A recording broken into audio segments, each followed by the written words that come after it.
Fala pessoal, tudo bem com vocês? Sejam bem-vindos aí de volta ao canal. Quem fala com vocês aqui é o HD. Pessoal, parece que está esquentando mais ainda a questão do Jorge Jesus na seleção brasileira, tá? A gente deve ter novas informações aqui, mesmo com o que aconteceu aí, né? Vamos ver agora, pode ser que tenha alguma mudança, né? Porque ontem eu tô gravando isso aqui na quarta-feira. Ontem o Real Madrid tomou um baita chocolate do Arsenal, né? Então, se no caso uma eliminação precoce aí do Real Madrid, pode ser que as portas do Ancelotti se abram de novo para a seleção, mas por enquanto o Jorge Jesus segue como o favorito, né? Vamos ver o que foi falado aqui na Jovem Pan. Mauro César Pereira, né, ele tem informações aí exclusivas sobre Jorge Jesus e CBF, né? Já se falava muito que o Jorge Jesus era o plano A da CBF, que o Jorge Jesus abriria mão de muita coisa, né, de dinheiro, muita coisa, dinheiro, muito dinheiro para comandar a seleção brasileira. Jorge Jesus, que tem 71 anos, já mostrou algumas vezes o interesse de comandar ou a seleção brasileira ou a seleção portuguesa. E agora, Mauro, ele tem essa grande chance, né? Ele tá, sim, como o primeiro nome da lista da CBF. Ontem mesmo, eu estava num evento, eu falei com uma pessoa que muito forte ali dentro da CBF que disse: a lista é a seguinte: Jorge Jesus, Abel Ferreira e Mancini. Foi a lista nessa ordem que me passou a pessoa: Jorge Jesus, Abel Ferreira e Mancini. Essa é a lista da CBF, de acordo com uma pessoa muito forte que eu conversei ontem no evento que eu estava. E, Mauro, você tem informações exclusivas aí, né? Sobre multa rescisória do Jorge Jesus, sobre possibilidade de acordo. Ou seja, tá mais perto, né, Mauro, de um acerto entre o Mister e a CBF? O que eu sei é que ele tem uma remuneração lá que é uma coisa assim, totalmente fora do padrão, né? Como acontece na Arábia Saudita, nem na Europa se paga isso, tanto que os caras saem da Europa e vão para lá. E ele sabe que em qualquer lugar que ele for trabalhar, ele não vai ganhar isso, ele vai ganhar menos, mas vai ganhar muito bem, né?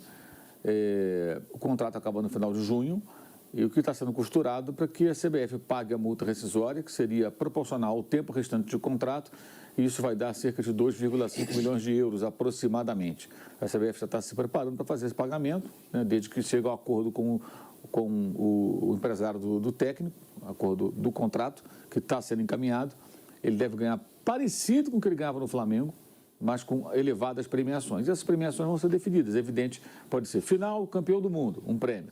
Finalista, um prêmio um pouco menor. Semifinalista, colocação nas eliminatórias, pode ter um X por vitória. Eles vão negociar esses detalhes todos. E ele vai colocar um monte de premiação lá para ganhar cada vez mais, claro, para compensar.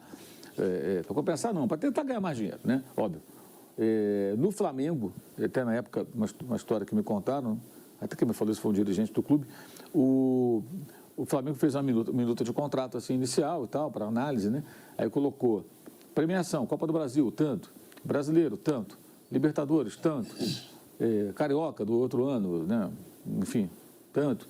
E ele virou e falou: e o Mundial? Coloca aí o Mundial, eu quero ganhar o Mundial. Aí colocaram o Mundial também, uma premiação. E ele foi até a prorrogação, né?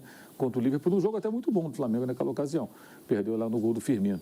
E quase empata no fim, tem uma bola do Lincoln que se empata e ia para os pênaltis. Quer dizer, ele teve a possibilidade. O Liverpool jogou mais, foi melhor, mereceu ganhar, mas ele não foi goleado, que nem o Fluminense do Diniz, por exemplo, pelo Manchester City. Ele disputou. Ele tem muita autoestima, né? E ele acredita muito nele mesmo, obviamente. Então, a questão já está se costurando mais ou menos não, quanto vai ganhar, a CBF sabe qual é o valor aproximado da multa, está disposta a pagar e já escolheu que o homem é ele. A não ser que haja alguma reviravolta, a tendência é que isso avance. Os sauditas não querem liberar, mas se pagar a multa, se está previsto em contrato, ele pode sair. Ele já trabalhou lá antes, né? É pouco provável que os 71 anos que ele fará em julho, que ele volte à Arábia Saudita mais uma vez, então é um ciclo se encerrando, sabe que ele não vai continuar no clube. E a CBF quer contar com ele ainda no mês de maio, para que ele possa começar a trabalhar e convocar para junho. Como ele vê os jogos da seleção e acompanha, ele conhece os jogadores brasileiros, sempre observou o futebol brasileiro, porque quando trabalhava em Portugal já contratava muitas vezes atletas aqui do Brasil, né? E quando foi para a Turquia levou o Arão, por exemplo, quer dizer, sempre foi assim, né? Um olho mais atento aqui ao mercado brasileiro. E depois que passou pelo Flamengo, mais ainda. para ele não deve ser muito difícil fazer uma convocação. Ele tem uma ideia de quem está sendo convocado, quais são os jogadores, características de quem está de fora. Então, é diferente, por exemplo, se o Ancelotti fosse contratado. Eu duvido que o Ancelotti fique de madrugada vendo a seleção brasileira. Brasil e Venezuela, o Ancelotti lá de pijama, com aquele gorrinho lá, 3 da manhã, 4 da manhã, pescando assim, vendo o jogo. Não vai ficar vendo, vai dormir, vai dar treino de manhã. Vai sair para jantar em Madrid, fazer outra coisa, não vai ver esses jogos aqui da eliminatória sul-americana. Com razão. O português Nem os vê. brasileiros querem ver, né, mano? Exato, mas O jogo da seleção tá mas o tudo JJ vê porque ele tem um olho enorme em cima da seleção, ele tem a vontade, porque para ele é a oportunidade de ele se colocar num patamar mais alto. O que acontece? Eu acho ele um técnico muito bom, mas por uma série de razões ele não chegou no patamar mais alto. Uma delas é que ele não fala inglês e tudo mais. Você vê o Vitor Pereira está lá no Wolverhampton, dá entrevista em inglês, fala, se vira, tirou já o time do rebaixamento. Ele já fincou a bandeirinha dele na Premier League. Você acha que ele teria nível, Mauro, para clubes maiores da Europa? Eu acho que Você sim. fala assim, Eu acho que sim. Então, galera, achei interessante essa questão do Jorge Jesus hoje ser o principal candidato aí a assumir a seleção, né? Fica o questionamento. A CBF, a corrupção toda, os empresários e jogadores vão concordar com tudo que o Jorge Jesus vai querer estabelecer dentro da seleção? Será? Essa é a maior dúvida que fica, a maior dúvida que eu tenho. O que vocês acham? Deixa aí a opinião de vocês nos comentários. Vocês acham que o Jorge Jesus vai poder controlar tudo, vai poder convocar quem ele quiser? Ou a CBF vai continuar metendo o dedinho dela lá, né? E ele vai acatar? Ou não? Vai ter atrito? O que vai falar mais alto? Será o sonho dele vir para a seleção? Ou será que vai ter atrito ali na estadia dele na seleção brasileira, se ele vier? Eu espero que a CBF dê a liberdade que ele precisa para trabalhar e poder fazer a seleção jogar do jeito dele, né? Ele já mostrou que ele não vai baixar a cabeça para, principalmente para Neymar, né? Que é o maior problema hoje da seleção. Ah, a seleção tem que jogar pro Neymar, tem que ser isso, tem que ser aquilo. Não, não tem, galera. Não tem que jogar pro Neymar, não tem que esperar o Neymar, não tem que fazer nada. A seleção tem que pegar o que tem e jogar. A seleção tem que ter padrão de jogo, a seleção tem que ter, sabe, entrosamento.